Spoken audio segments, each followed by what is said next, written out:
Hello दोस्तों, हमारे YouTube channel में आप सभी का स्वागत है। तो इस वीडियो में हम एक एसएमई स्टॉक की फुल एनालिसिस करने वाले हैं, एकदम डिटेल में सभी चीज़ों को समझने वाले हैं। और ये वीडियो हमारे एक व्यूअर की स्पेशल डिमांड के अनुसार बनाई जा रही है। तो अगर आप भी कोई स्टॉक से रिलेटेड फुल एनालिसिस वीडियो चाहते हो तो कमेंट सेक्शन में बता सकते हो। तो आज हम जिस स्टॉक की एनालिसिस करने वाले हैं उसका नेम है AIK pipes and polymers limited. तो सबसे पहले बिजनेस को समझते हैं। Incorporated in 2017, AIK pipes and polymers limited manufactures pipes. ये जो कंपनी है इसकी शुरुआत हुई थी 2017 में और ये कंपनी अलग अलग प्रकार के पाइप्स की मैन्युफैक्चरिंग करती है। चलो प्रोडक्ट पोर्टफोलियो को थोड़ा विस्तार से समझते हैं। कौन कौन से प्रोडक्ट्स हैं इनके पोर्टफोलियो में ये समझते हैं। फर्स्ट है HDPE पाइप्स की category, high density polyethylene pipes की कैटेगरी, जिसमें यहाँ पर साइजेस के बारे में बताई हुई है। Available in sizes from 20 mm to 250 mm। फिर यहाँ पर प्रेशर के बारे में बताई जा रही है, ग्रेड्स के बारे में बताई जा रही है।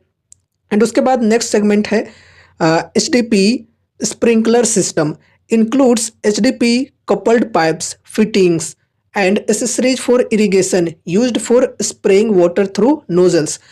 तो दोस्तों स्प्रिंकलर सिस्टम के अंदर भी इनके पास काफ़ी सारे प्रोडक्ट्स हैं। लाइक यहाँ पर देख सकते हो HDPE coupled pipes, fittings and accessories for irrigation used for spraying water through nozzles. ठीक है, तो सिंचाई के लिए इनके जो प्रोडक्ट्स होते हैं वो यूज किए जाते हैं।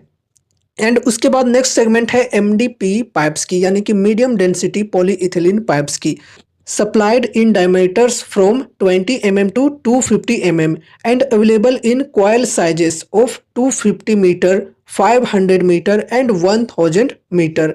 एंड उसके बाद नेक्स्ट सेगमेंट है पॉलीप्रोपिलीन रैंडम पाइप्स, यानी कि PPR pipes, designed for hot and cold water. ठीक है, हॉट एंड कोल्ड वाटर के लिए ये पाइप्स को डिजाइन किया गया है।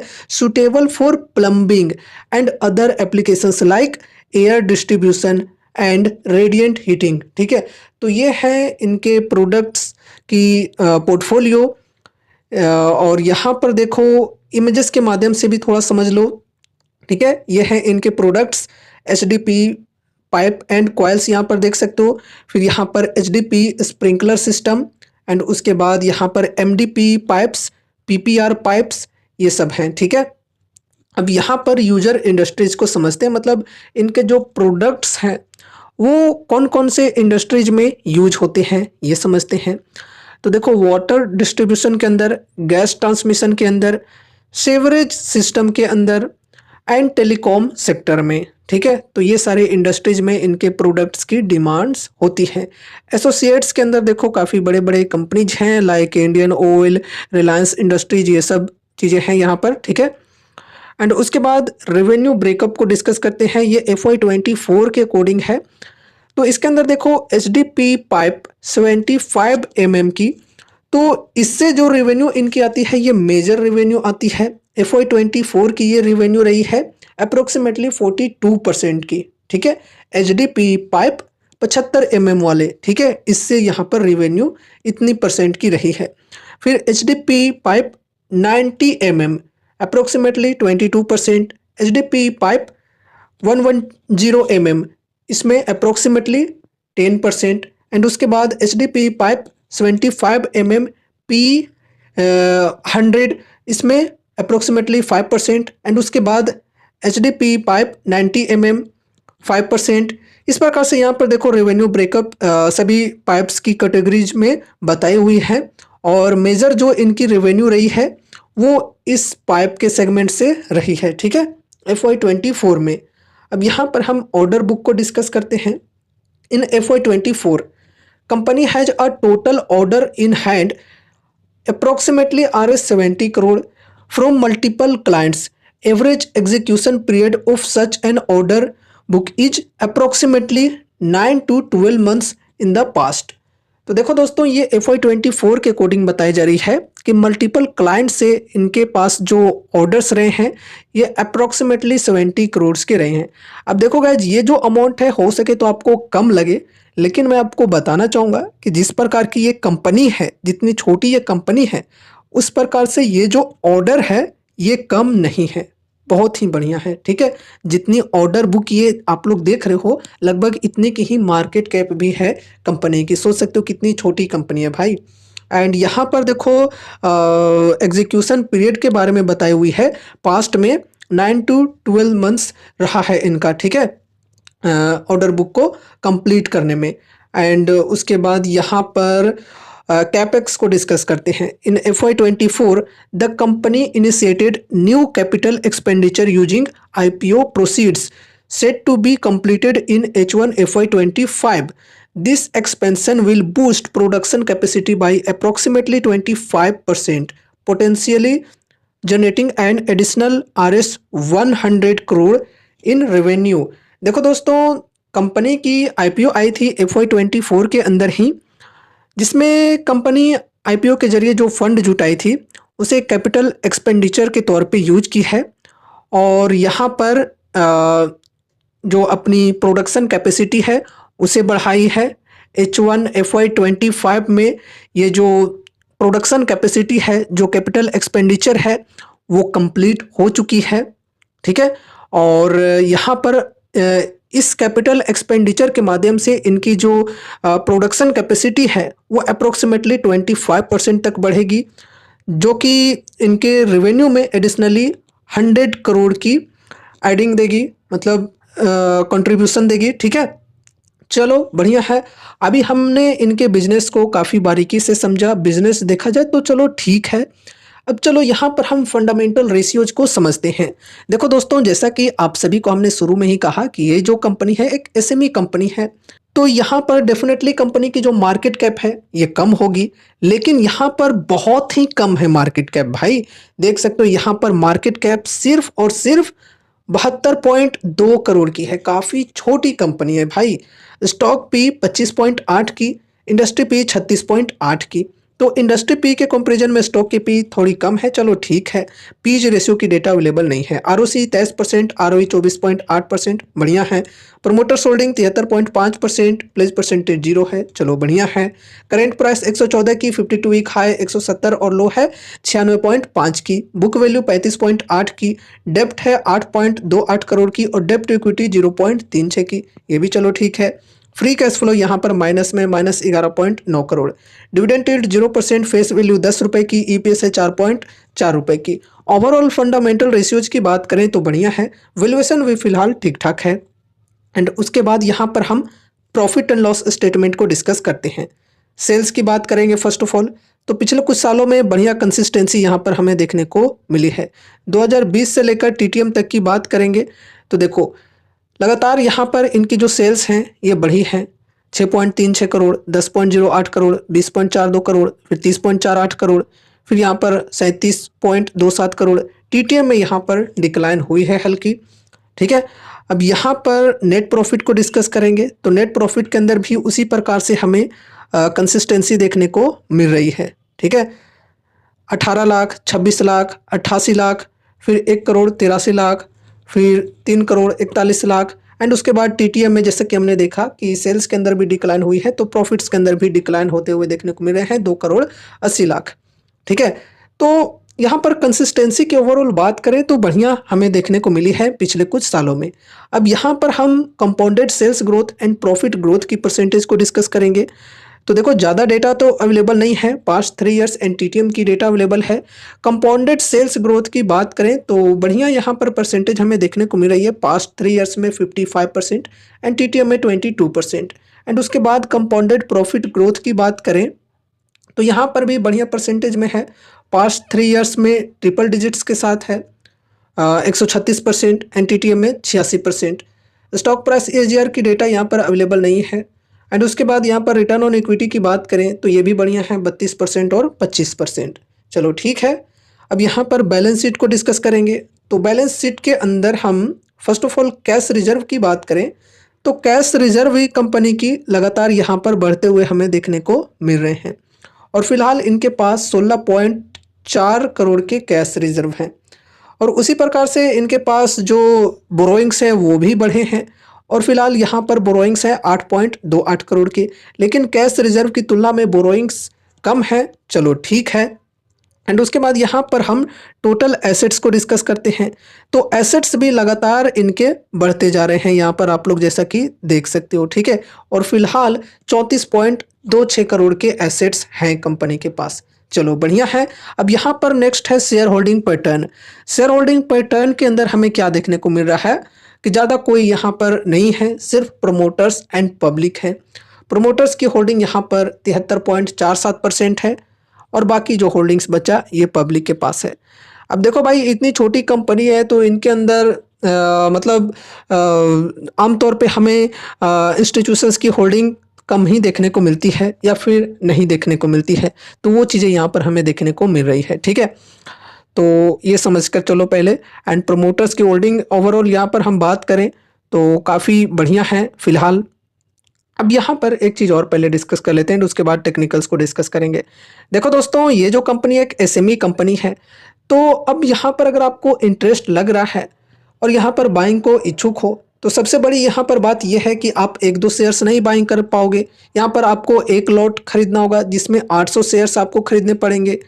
और अभी के प्राइस के हिसाब से 800 शेयर्स के वैल्यू की बात करें तो तकरीबन 90,840 रुपये लग जाएंगे। मानकर चलो 1 लाख रुपए, ठीक है। तो 1 लाख रुपए आपको लगाने होंगे एक बार में। तो क्या आप इतनी बड़ी अमाउंट की रिस्क लेने को तैयार हो? अगर रिस्क लेने को तैयार हो तो ही यहाँ पर इन्वेस्टमेंट की सोचना, फर्स्ट बात। सेकंड बात यह है कि ये जो कंपनी है एक बहुत ही रिस्की कंपनी है, ठीक है। बहुत ही रिस्क है ज़्यादा यहाँ पर भाई। सिर्फ यहाँ पर 70-72 करोड़ का मार्केट कैप है, कितनी छोटी कंपनी है। तो इस प्रकार की जो कंपनीज हैं ये आने वाले 10 साल के बाद आपको देखने को मिलेंगे भी या नहीं मिलेंगे, ये कोई नहीं कह सकता, ठीक है। आपको मैं एक एग्जांपल देना चाहूँगा कि अगर मार्केट में इस प्रकार के 100 कंपनीज हैं ना अभी, तो आने वाले 10 साल में आपको 100 में से कुछ 4-5 ही कंपनीज एग्जिस्ट करते हुए देखने को मिलेंगे। 4-5 में से भी आपको कुछ 2 ही कंपनीज ऐसे मिलेंगे जो कि अच्छी पोजीशन पर होंगे, ठीक है। बाकी सब कोई डी लिस्ट हो जाएगा, कोई होगा भी तो कुछ खास अच्छे तरह से परफॉर्म करते हुए नहीं मिलेगा। तो इस प्रकार की चीज़ें होती हैं, इस प्रकार की रिस्क होती है इन कंपनियों के अंदर। ये जो छोटे छोटे मछली होते हैं ना, इनको बड़े बड़े शार्क्स अक्सर निगल जाया करते हैं। तो ये छोटी छोटी कंपनियों के अंदर एक बड़ी रिस्क बनी होती है। बड़े बड़े जो कंपनीज होते हैं, अगर इसी सेगमेंट में कोई बड़ी कंपनी है, वो अपने प्रोडक्ट्स का जो प्राइस है वो थोड़ा कम भी कर दे तो उनका जो सेल्स है वो ओवरऑल ज़्यादा होता है, तो प्रॉफिट्स भी अच्छे खासे हो जाते हैं। लेकिन ये अपने प्रोडक्ट का प्राइस अगर कम करेंगे तो मार्जिन इनकी जो है उस पर इफ़ेक्ट पड़ेगी और प्रॉफिट्स के अंदर भी काफ़ी इफेक्ट पड़ेगा। तो इस वजह से ये लोग थोड़ा सा विवश हो जाते हैं और उसका फ़ायदा बड़े कंपनीज उठा लेते हैं। वो अपनी मार्जिन को थोड़ा कम भी रखते हैं तो भी उनकी सेल्स चूँकि काफ़ी ज़्यादा हो रही है तो उनको उससे कोई फ़र्क नहीं पड़ता है। और इस वजह से छोटे कंपनी जो हैं वो अक्सर डूब जाते हैं। लेकिन कई बार ऐसा नहीं भी होता है, कई बार जो छोटे कंपनी होते हैं वो बड़े बड़े शार्क्स को भी निगल जाने का ताकत रखते हैं। ये चीज़ें भी होती हैं, ठीक है, क्योंकि हर बड़ी कंपनी एक ना एक समय में छोटी होती है। लेकिन उस हिसाब से कंपनी को काम भी करना होता है, डिपेंड करता है कि मैनेजमेंट कैसी है कंपनी की, किस प्रकार से कंपनी को संभालती है। साथ ही साथ प्रोडक्ट्स इनके कैसे हैं, प्रोडक्ट्स अगर पसंद आते हैं कस्टमर्स को तो फिर चलो एक शर्त पर मानकर चलेंगे कि बढ़िया है, ठीक है। तो इस प्रकार के रिस्क होते हैं इन छोटे छोटे कंपनीज के अंदर। और आप यहाँ पर इन्वेस्ट कर रहे हो तो जो भी अमाउंट्स लगा रहे हो वो मानकर चलो कि ये आपके पास था ही नहीं, ये लॉस में भी चला जाए, ये आपका सारा का सारा अमाउंट डूब भी जाए तो इससे कोई फ़र्क ना पड़े। या फिर मानकर चलो इसका 50% या फिर 70% का जो अमाउंट है ये डूब जाए तो आपको इससे कोई फ़र्क ना पड़े, ठीक है। 50% का स्टॉप लॉस लगाकर चल सकते हो यहाँ पे। और ये भी ज़रूरी नहीं है कि 50% के स्टॉप लॉस पे आप एग्ज़िट कर ही जाओगे, क्योंकि यहाँ पर लगातार अगर लोअर सर्किट लगने लगे तो फिर आपको बेचने का मौका भी नहीं मिलेगा। ये भी रिस्क होता है यहाँ पर, ठीक है। तो रिस्क की ओवरऑल बात करें तो भाई साहब बहुत ही ज़्यादा है। पेनी स्टॉक की तरह आपको इसे ट्रीट करना है, अपने पोर्टफोलियो का एक छोटा सा ही वेटेज देना है, ज़्यादा नहीं, 1-2% का ही वेटेज देना है। तो ये आप लोग सोच कर चलो कि आप जो ये 1 लाख का अमाउंट लगा रहे हो यहाँ पर, लॉन्ग टर्म के लिए आपका विजन होना चाहिए। और आपके पोर्टफोलियो का बहुत बड़ा वेटेज नहीं, मैक्सिमम मानकर चलें कि 2%, 3%, इससे ज़्यादा वेटेज नहीं होना चाहिए, ठीक है। ताकि अगर ये पूरा का पूरा लॉस में भी जाए तो आपके पोर्टफोलियो पर बुरा इम्पैक्ट ना पड़े, ठीक है। लेकिन हाँ, अगर यहाँ पर बढ़िया रिटर्न्स बन गए तो आपके पोर्टफोलियो में सबसे बेहतरीन रिटर्न्स भी ये कंपनी दे सकती है। कैसे, वो भी मैं आपको समझाता हूँ। रिस्क के बारे में तो आपको मैंने बहुत ज़्यादा समझाया, रिवॉर्ड्स को भी समझा देता हूँ। तो देखो भाई, जैसे मानकर चलो कि 70 करोड़ की मार्केट कैप है फिलहाल, ठीक है।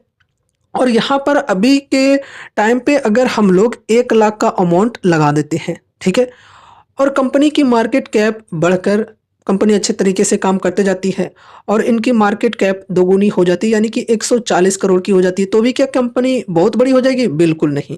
लेकिन हमारे जो रिटर्न्स हैं वो 2x हो जाएंगे।